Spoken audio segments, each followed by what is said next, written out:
Welcome, listeners, to Fictional Interlude, here on You're Listening to Radio Revel. Over the next several episodes, I will be leaving you segments of 3 longish short stories I wrote back in the early 90s. The first of these interludes is a reading of the story Mavra Kundala. This is a story I wrote in 1994. My manuscript indicates that I wrote it quickly, in just about 2 months. This is one of the longer of the stories and will be told in 3 parts. Please enjoy this first installment of Mavra Kundala.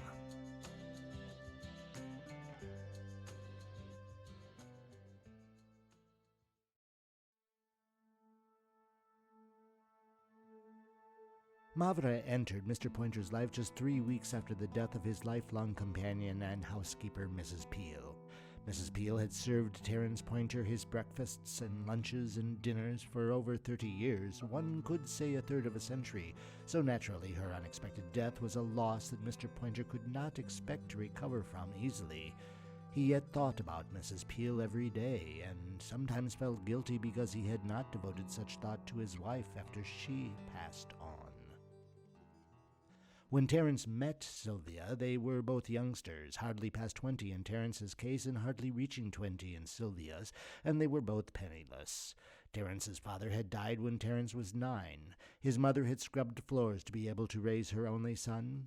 Sylvia's parents had been poor farmers who lived on the outskirts of society, scratching a living from the tired-out acres, selling their meager crops to the man from the bank who automatically put the money towards ever-overdue taxes and mortgage payments.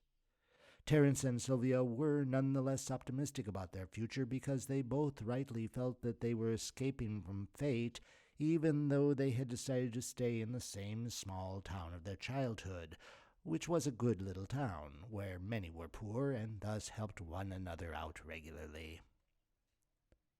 Despite this cooperation among townsfolk, Terence had to work at something to maintain his new wife.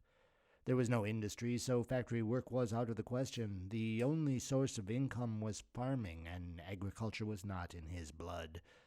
There were few shops in town. People depended on the carpetbaggers and the Wells Fargo wagon, and later the Sears Roebuck catalog service for needs that extended beyond what they could cultivate or fabricate. This was an old pioneering town, founded by a small group of complainers who were left behind by a larger group of complainers, all headed for the west coast, but who never made it, many dying en route, many opting for the eastern ridge of the mountains that separated them from their dreams.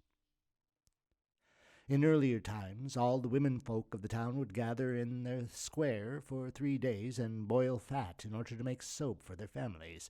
Terence's grandmother had yet made her own soap, but with his mother's generation the women began to think modern, because of the regular visit of the soap man. The soap man was a Mr. Flowers, who dressed elegantly, spoke softly, and came into town riding a wagon drawn by a mule that walked painfully slowly, perhaps trying to avoid agitating the bells Mr. Flowers had tied to the harnesses. The wagon carried several large trunks, painted bright red, with the words Flowers Soap Flakes stenciled in black on the back, where those who saw him going would be sure to see them. Inside the boxes, lined with hammered copper to keep the mice out, were small canvas sacks full of soap flakes. Mr. Flowers manufactured the flakes himself on his farm 7 counties to the north. He counted on the help of a Negro man who had no name and seemed to have never learned to speak. During the warm months, Mr. Flowers and the Negro man would boil fat and make soap, adding wild flowers and a little honey at the end of the process to sweeten the smell. A few days later, the 2 men would mill the flakes by running the now hardened soap through a grating machine, a mixture of a cotton gin and a rowboat of Mr. Flowers' own design. At the end of the manufacturing season, when all the local hogs had been sacrificed and 21 red boxes were loaded to the brim with small canvas bags full of soap flakes, Mr. Flowers would begin his 7-county route to sell his product to housewives who no longer wanted to make their own. So, just when Terence needed work, Mr. Flowers happened to be passing through town. Terence, of course, had known Mr. Flowers all of his life, and being a newlywed, he was proud to welcome Mr. Flowers into his own home, a small 1-bedroom house in the market section of town. They sat at the table to a cup of coffee, Mr. Flowers congratulating Terence and Sylvia on their lovely, modest home, while trying to sell them soap. Terence liked Mr. Flowers and wanted to oblige him with a purchase, several sacks, but he had no money to pay. He asked Mr. Flowers if he couldn't exchange a bit of work for the soap, and in this moment Mr. Flowers decided to retire. He was getting old, he explained. The Negro man was even older. Mr. Flowers wanted to rest and enjoy some peace and finally rid himself of the smell of soap that he had carried about for 3 decades. Terence and Mr. Flowers hit upon an agreement. They would finish the route together, Terence doing the driving and delivery, while Mr. Flowers taught him the salesmanship and introduced him to the regular clients. Once the season was over, they would return to Mr. Flowers' farm, where they would pack up the equipment so that Terence could haul it all back to his own home. There he would set up the manufacturing work with the help of his wife. Mr. Flowers would receive a certain percentage of the earnings as payment for the following 5 years. Then the two of them would be at peace. Although Sylvia didn't like the idea of spending the first 5 months as a newlywed alone in her house, she was a practical person and, unlike her ancestors, was not prone to complain. She took up sewing and opened a small seamstress shop in the parlor of their house, making aprons and pillowcases and bordering tablecloths in exchange for food and firewood and a little money. A little money went far, as there was nothing to spend it on. Sylvia began making her own clothing, loose-fitting dresses, white, always white, like her pale skin. People began to comment that maybe she was in the state, but actually, in her loneliness, she had begun eating, and her gradual thickening had nothing to do with procreation. People stopped talking about babies and began talking about madness when she began sleepwalking with regularity. Neighbors had watched her at night wandering the streets barefoot in a long, loose white nightgown, heading towards the country or the church or her parents' house. Her mother finally insisted that Sylvia sleep at her childhood home until Terence returned, which he finally did in November, atop a long wagon loaded high with red trunks, a huge cast-iron cauldron, and a strange rowboat.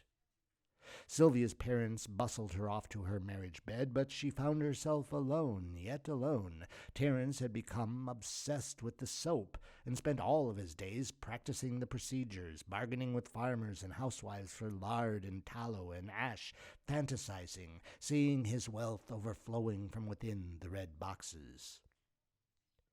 He traded Mr. Flowers' large wagon for a smaller one and 3 gallons of blue paint, and spent one afternoon painting all of the trunks that color. He dug a huge hole in the back garden, lined it with stones, and erected a small scaffold to support the iron pot. He did not notice his wife or what she was doing until one morning he fixed on a delicate doily she was crocheting in white yarn to put on the back of their beaten-up sofa to hide a stain left by his hair tonic. He asked Sylvia what was the most important quality she expected from the soap she used in the house, and she looked at him for a long time before saying, in a tone that meant that he should have known the answer to such an obvious question, "It must leave everything white as the driven snow." That was the right and wrong answer to have given Terence. Right, because he readily saw his goal, a slogan for his product, a quality he could sell. Wrong, because he went right to work on his idea, stenciling individual white snowflakes on all of the boxes, above the words, "White as driven snow, Pointer's soap flakes." The work was so laborious that Sylvia did not see hide nor hair of him for 3 days straight. She found herself putting herself to work as a therapeutic measure, and thus survived the first absences of her just-returned husband by taking up her sewing business more seriously than before her sleepwalking. In the 3 days that he stared at one of her star doilies while he cut unique snowflake stencil after unique snowflake stencil, Sylvia went from door to door throughout the entire town, making it known that she was reopening business and needed clients. In the first week, she had either brought home or had delivered so many trousers and dresses and shirt cuffs to be enlarged or shortened or redone that she could not keep up with her housework.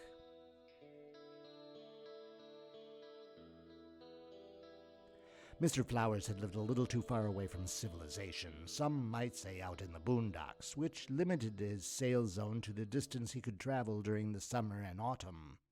Terrence's village was more centrally located, and in some cases he could take advantage of trains that would bring him to the local fairs and festivals, where he set up a booth and demonstrated the miracle of Pointer's soap flakes with a number of ball mason jars filled with water and some filthy rags.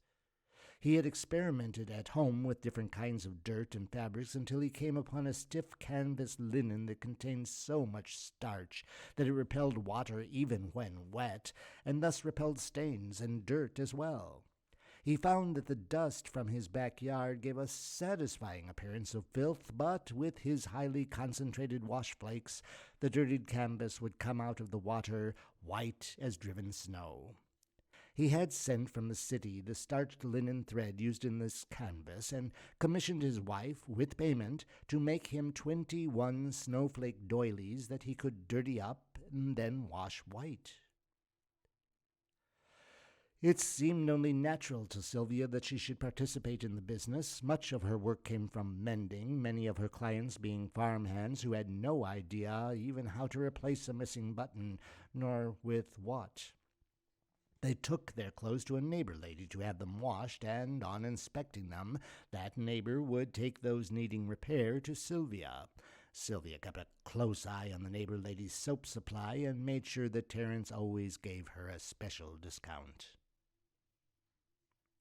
Crocheting the 21 snowflakes were Terence's demonstrations, each as different from the other as their natural brothers were, gave Sylvia the agility and the idea to make hundreds.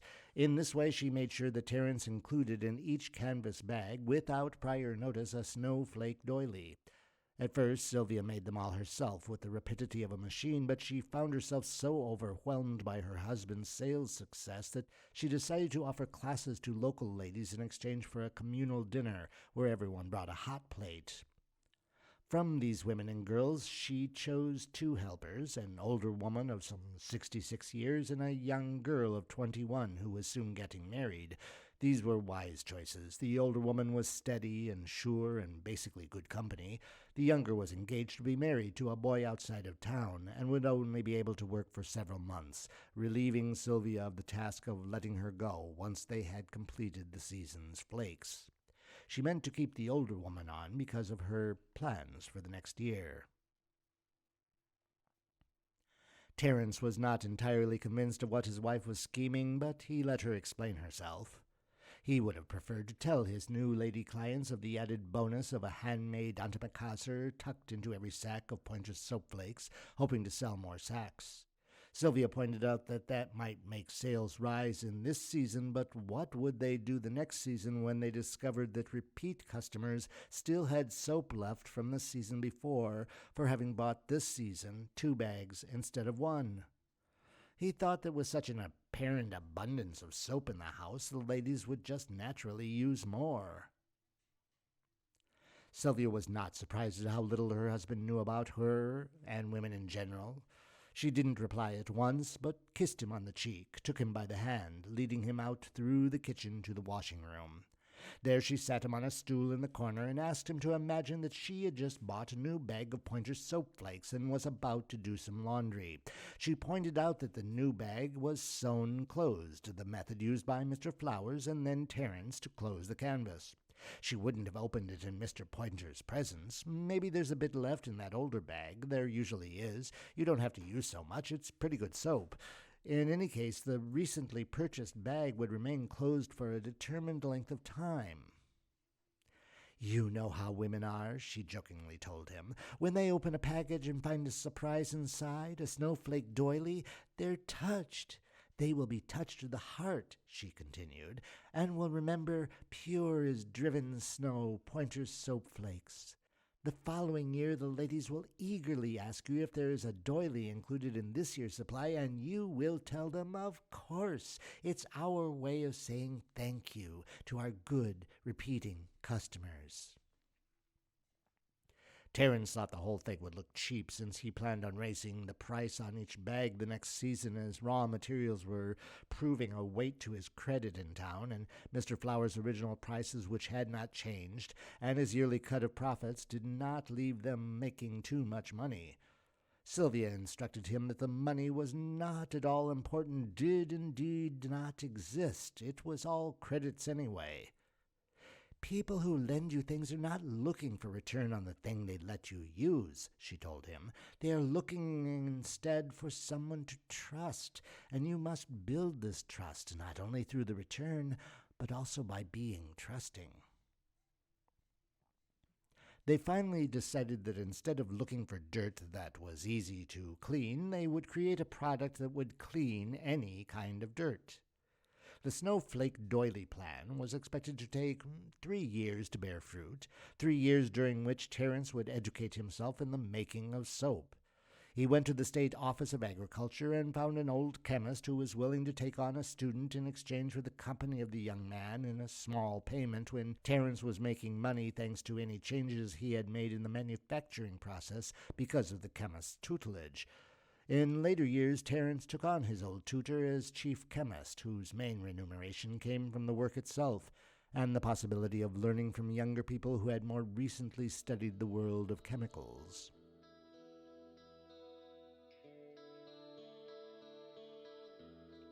Mrs. Peel was a local woman, some 10 years older than Terence, who mostly earned her living feeding other people. There was only one restaurant in town, reserved for clients of the only hotel, but there were also plenty of people who did not want to cook for themselves. They were mostly single men who worked on neighboring farms for foodstuffs and a small salary. They generally lived together in groups of 3 to 7, but never had a good cook among them. Mrs. Peel loved to cook, and so they would sand together some money, ask her to come to the house on the corner with the biggest dining room and kitchen, where she would 2 or 3 times a week prepare lunch and dinner for between 7 and 21 young bachelors. Her payment was small, but she enjoyed the company of the men and always sat at table with them, despite the local rumors some small-minded troublemakers tried to spread about. Terence didn't notice for 3 days that Mrs. Peel had begun cooking for them, and then only noticed because there were Brussels sprouts for lunch on the 4th day. He knew that his wife hated Brussels sprouts and thus never cooked them. He walked to the kitchen, a room he was not sure he could locate in his own home, and found this beefy, big-boned woman fixing up custard for dessert. Terence asked her what she was doing. She looked down into the yellow blob in the dessert dish and told him what she was doing. He saw that this was true, and so left the room, thanking her on the way out for serving the Brussels sprouts. Terence, of course, knew about the rumors that went around the town periodically about Mrs. Peel. A big blonde, too solidly built to make a good woman, too sensitive to make a good man.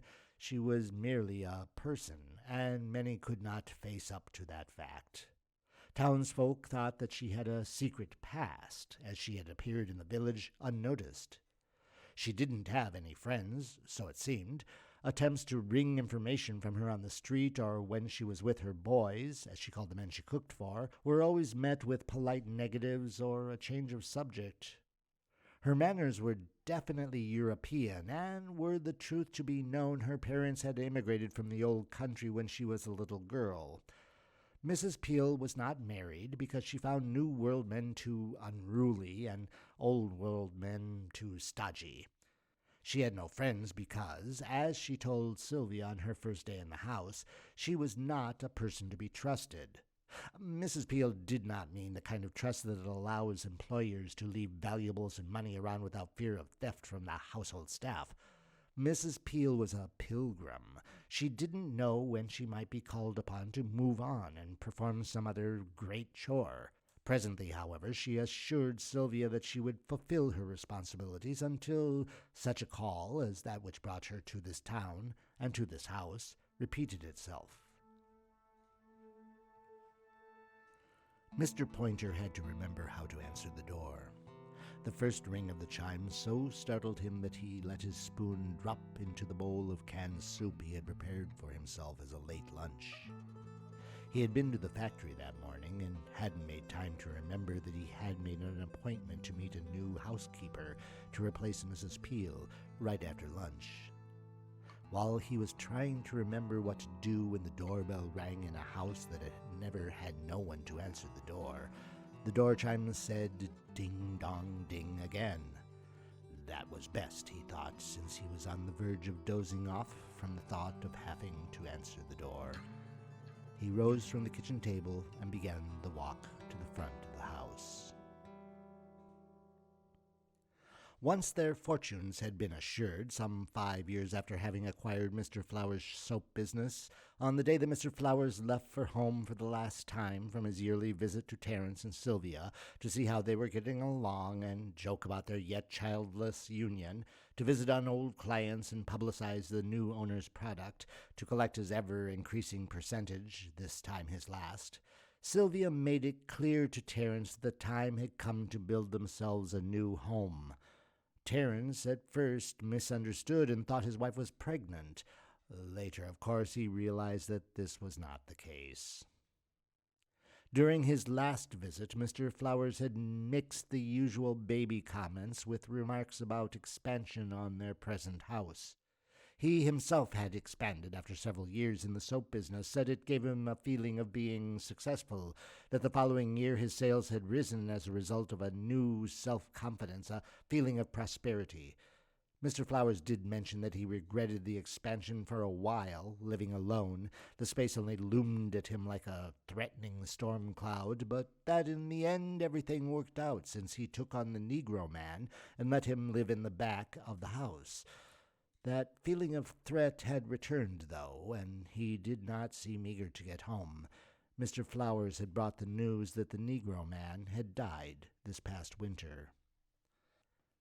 Negroes were not a common sight in those parts. People were not prejudiced about them because they never thought about them.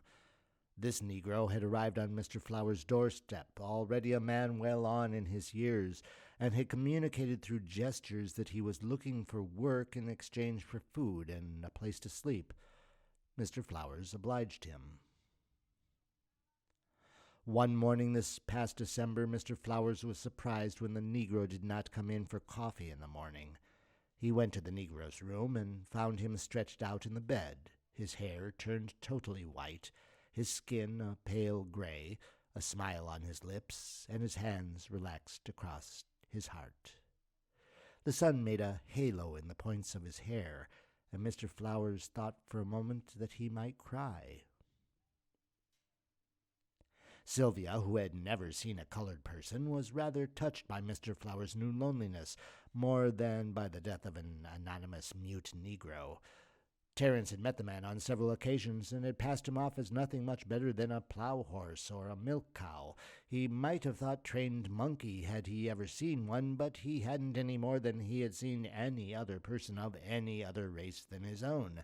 The Negro's death went in one ear and out the other. Mr. Flowers, however, was deeply affected by the Negro's death and knew that he, too, was walking at an even pace ever closer towards the door that opened onto the light. As he drove his third mule back towards his home 7 counties to the north, he wondered to himself why he had never met a woman, gotten married, had offspring. He didn't find an answer to that question. He wondered to himself if he yet had any reason to continue living alone. He did not answer that question either. He wondered aloud if it were even worth the while the trouble he would put someone to by dying. He came closer to answering that one than the other two, but upon arriving home he had not yet satisfied himself on the point. He put his mule in the barn to rest and unlocked the front door, rambled into his study. He tried to relax smoking a favorite pipe, but the tobacco was dry, burnt his tongue, and left a bitter flavor in his mouth. He wandered into the kitchen, only to find it empty. Of course, the Negro was dead, and no one had made a meal in weeks, and there was nothing to eat that wouldn't take hours to prepare.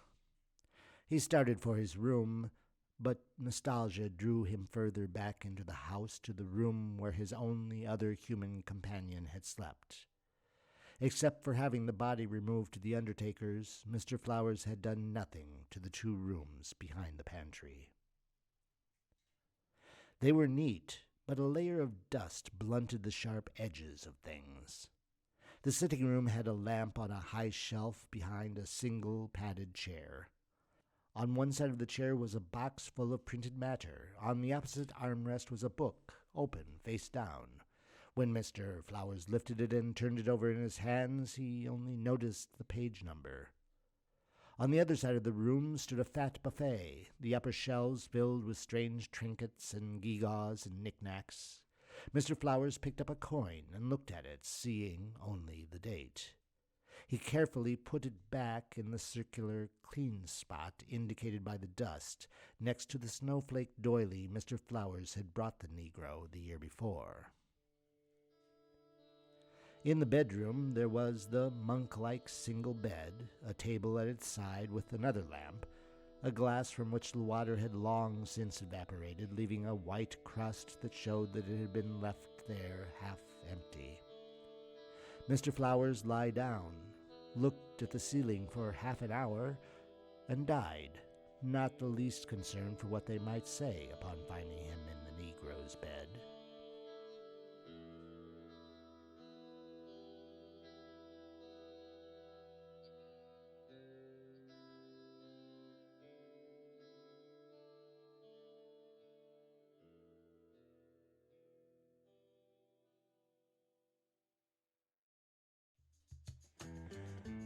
Thanks for listening through this first part of the story, Mavra Kundala.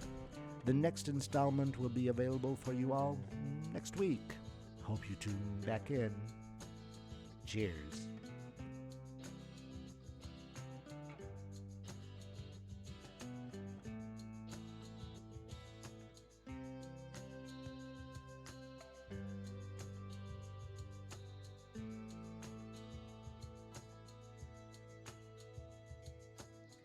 You're listening to Radio Revel. Listen, like, subscribe, and share.